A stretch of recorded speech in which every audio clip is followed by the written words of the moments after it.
Hello friends, ಈ ವಿಡಿಯೋದಲ್ಲಿ time value of money continue ಮಾಡೋಣ. ಇದರಲ್ಲಿ ಇಫೆಕ್ಟಿವ್ ರೇಟ್ ಆಫ್ ಇಂಟ್ರೆಸ್ಟ್ ಬಗ್ಗೆ ನೋಡೋಣ. ಇಲ್ಲಿ ಇಫೆಕ್ಟಿವ್ ರೇಟ್ ಆಫ್ ಇಂಟ್ರೆಸ್ಟ್ ಅಂದರೆ ಆ್ಯಕ್ಚುಯಲ್ ಇಂಟ್ರೆಸ್ಟ್ ನಾವೇನು ಅರ್ನ್ ಮಾಡಿರ್ತೀವಿ ಆನ್ ಡೆಪಾಸಿಟ್, ಇದಕ್ಕೆ ನಾವು ಇಫೆಕ್ಟಿವ್ ರೇಟ್ ಆಫ್ ಇಂಟ್ರೆಸ್ಟ್ ಅಂತ ಹೇಳ್ತೀವಿ. Actual interest due to compounding. ಇಲ್ಲಿ ಕಂಪೌಂಡಿಂಗ್ ಇದ್ದಾಗ ಇಂಟ್ರೆಸ್ಟ್ ನಮಗೆ ಜಾಸ್ತಿ ಸಿಗುತ್ತೆ. ಸೊ ಅಂದರೆ ಇಂಟ್ರೆಸ್ಟ್ ಮೇಲೆ ಇಂಟ್ರೆಸ್ಟ್ ಬಂದಾಗ ಅಲ್ಲಿ ಇಂಟ್ರೆಸ್ಟ್ ನಾರ್ಮಲ್ ರೇಟ್ಗಿಂತ ಜಾಸ್ತಿ ಇಲ್ಲಿ ಇಂಟ್ರೆಸ್ಟ್ ಸಿಗುತ್ತೆ. ಸೊ ಇಲ್ಲಿ ಒಂದು ಎಕ್ಸಾಂಪಲ್ ನೋಡೋಣ. ಸಪೋಸ್ ನೀವು 2000 ರುಪೀಸ್ ಇಲ್ಲಿ ಡೆಪಾಸಿಟ್ ಇಟ್ಟಿರ್ತೀರಾ at the rate of 10%. So ಇಲ್ಲಿ 10% 2000 ಮೇಲೆ ಅಂದರೆ you will get 200 rupees at the end of 1 year. Okay, so ಇದನ್ನೇ ಸೇಮ್ ಈಗ ನಿಮಗೆ ಹಾಫ್ ಇಯರ್ಲಿ ಕಂಪೌಂಡಿಂಗ್ ಅಂತ ಕೊಟ್ಟಾಗ, ಓಕೆ 10% ಹಾಫ್ ಇಯರ್ಲಿ ಕಂಪೌಂಡಿಂಗ್ ಅಂತಿದ್ದಾಗ, ಸೊ ಇಲ್ಲಿ ಇಂಟ್ರೆಸ್ಟ್ ಎಷ್ಟು ಬರುತ್ತೆ ನೋಡೋಣ. The rate of 10%. ಇಲ್ಲಿ ಅಂದರೆ ವರ್ಷದಲ್ಲಿ 2 ಸರ್ತಿ ಇಂಟ್ರೆಸ್ಟ್ ಸಿಗುತ್ತೆ. ಸೊ ಅಂದರೆ ಇಲ್ಲಿ ಫಸ್ಟ್ ಹಾಫ್ ಇಯರಲ್ಲಿ ಅಂದರೆ ಇಲ್ಲಿ ಫಸ್ಟ್ 6 ಮಂತ್ಸ್ ಒಮ್ಮೆ ನಿಮಗೆ ಇಂಟ್ರೆಸ್ಟ್ ಕ್ಯಾಲ್ಕುಲೇಷನ್ ಮಾಡ್ತದೆ. ಆಮೇಲೆ ಸೆಕೆಂಡ್ ಹಾಫ್ ಇಯರಲ್ಲಿ ಕೂಡ ತಿರ್ಗಾ ಮತ್ತೆ ಇಂಟ್ರೆಸ್ಟ್ ಕ್ಯಾಲ್ಕುಲೇಷನ್ ಆಗುತ್ತೆ. ಸೊ ಯಾವ ರೀತಿ ಸಿಗುತ್ತೆ ಅಂದರೆ ಇಲ್ಲಿ 2000 10%, ಇಲ್ಲಿ ಹಾಫ್ ಇಯರ್ಲಿ ಇದ್ದಾಗ 6/12. So you will get 100 rupees. ಇಲ್ಲಿ ಫಸ್ಟ್ 6 ಮಂತ್ಸ್ಗೆ 100 ರುಪೀಸ್ ಸಿಗ್ತಾಯಿದೆ. ಸೊ ನೆಕ್ಸ್ಟ್ 6 ಮಂತ್ಸ್ಗೆ ಓಕೆ, ಸೊ ಇಲ್ಲಿ 2000 ಪ್ಲಸ್ ಇಂಟ್ರೆಸ್ಟ್, ಇದ್ರ ಮೇಲೆ ನಿಮಗೆ ಇಂಟ್ರೆಸ್ಟ್ ಸಿಗುತ್ತೆ. ಅಂದರೆ ಇಲ್ಲಿ 2000 ಪ್ಲಸ್ ಫಸ್ಟ್ ಹಾಫ್ ಇಯರ್ದು ಇಂಟ್ರೆಸ್ಟ್ ಅಂದರೆ ಟೋಟಲ್ 2100 ಮೇಲೆ ನಿಮಗೆ ಇಂಟ್ರೆಸ್ಟ್ ಸಿಗುತ್ತೆ. So the rate of 10% for 6 months ಇಲ್ಲಿ ನಿಮಗೆ 105 ರುಪೀಸ್ ಬರುತ್ತೆ. ಅಂದರೆ total interest at the end of 1 year you will get 205.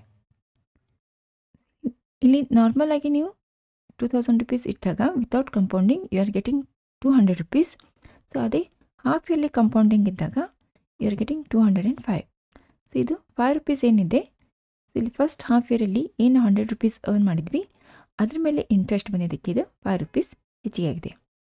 So ಇದಕ್ಕೆ ನಾವು ನಾಮಿನಲ್ ರೇಟ್ ಅಂತ ಹೇಳ್ತೀವಿ. Okay, so nominal rate of interest ಇಲ್ಲಿ 10%ಗೆ. ಬಟ್ ಇಲ್ಲಿ ನಮಗೆ ಎಕ್ಸೆಸ್ ಅರ್ನ್ ಮಾಡಿದ್ದೀವಿ. ಸೊ ಇಲ್ಲಿ ಇಂಟ್ರೆಸ್ಟ್ ರೇಟ್ ಕ್ಯಾಲ್ಕುಲೇಷನ್ ಮಾಡೋಣ. 205 ಫಾರ್ 2000 ರುಪೀಸ್. ಓಕೆ, 2000ಗೆ 205 ಬಂತು ನಮಗೆ. ಸೊ ಇಲ್ಲಿ 100ಕ್ಕೆ ಎಷ್ಟಾಯ್ತು ನೋಡೋಣ, 10.25%. ಹೌದಾ, ಇಲ್ಲಿ 10% ಇತ್ತು. But because of compounding you are getting 10.25%. So ಇದಕ್ಕೆ ನಾವು ಇಫೆಕ್ಟಿವ್ ರೇಟ್ ಆಫ್ ಇಂಟ್ರೆಸ್ಟ್ ಅಂತ ಹೇಳ್ತೀವಿ. This is a effective rate of interest. ಅಂದರೆ because of compounding actual interest ನಾವು ಏನು ಅರ್ನ್ ಮಾಡಿರ್ತೀವಿ, ಸೊ ಇಲ್ಲಿ ನೋಡೋದಕ್ಕಿಂತ ನಮಗೆ ಜಾಸ್ತಿ ಅರ್ನ್ ಮಾಡ್ತೀವಿ. ಓಕೆ, ಸೊ ಇದರದ್ದು ಒಂದು ಸಿಂಪಲ್ ಫಾರ್ಮುಲಾ ಇದೆ. Formula for calculating the effective rate of interest is equal to, so same base formula 1 plus I to the power n. Okay, so ಇದಕ್ಕೆ -1 ಮಾಡಿದರೆ you will get formula for effective rate of interest. Okay, so ಇದನ್ನು effective rate of interest ಬಗ್ಗೆ ಕೆಲವೊಂದು example ನೋಡೋಣ. If you have deposited 5000 rupees in a bank for 1 year at interest of 10% compounded half yearly, then effective interest ಇದನ್ನು calculation ಮಾಡೋಣ. So ಇಲ್ಲಿ n is equal to 1 ವರ್ಷ ಇದೆ, but ಇಲ್ಲಿ compounded half yearly ಅಂದರೆ ಇಲ್ಲಿ 2 ಟೈಮ್ಸ್ ಇಂಟ್ರೆಸ್ಟ್ ಸಿಗುತ್ತೆ. So here n is equal to period 2 times interest ಇಲ್ಲಿ ಸಿಗುತ್ತೆ. ಅದಕ್ಕೆ n is equal to 2. Then interest i is equal to ಇಲ್ಲಿ 10% ಇದೆ, 10/100. Because of compounding half yearly ಇದನ್ನು ನಾವು ಡಿವೈಡ್ ಬೈ 2 ಮಾಡ್ತೀವಿ. So here you are getting 0.05.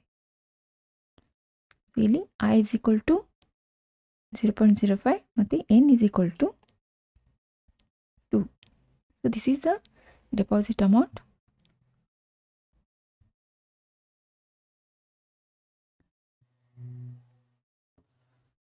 ಈಗ effective rate of interest calculation ಮಾಡೋಣ. Effective rate of interest is equal to 1 plus i to the power n minus 1.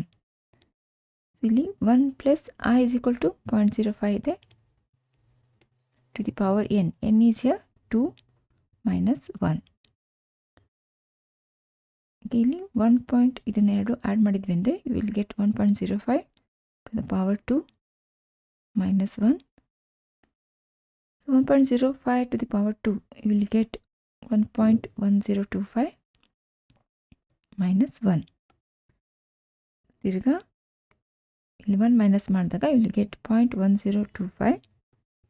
So ಇದನ್ನು multiplied by 100 ಮಾಡಿದೆ ಅಂದರೆ you will get 10.25%. Okay, so this is a effective rate of interest. Nominal rate ಎಷ್ಟಿತ್ತು? Okay, this is a nominal rate 10% ಇತ್ತು, but effective rate is 10.25%. ಈಗ ಇನ್ನೊಂದು illustration ನೋಡೋಣ. What is the effective interest rate for nominal interest of 5% compounded monthly? ಇಲ್ಲಿ compounded monthly ಅಂತ ಹೇಳಿದರೆ monthly ಎಂದಾಗ will get 12 times interest ಬರುತ್ತೆ. So here n is equal to 12. Then interest is equal to ಇಲ್ಲಿ 0.05 divided by 12.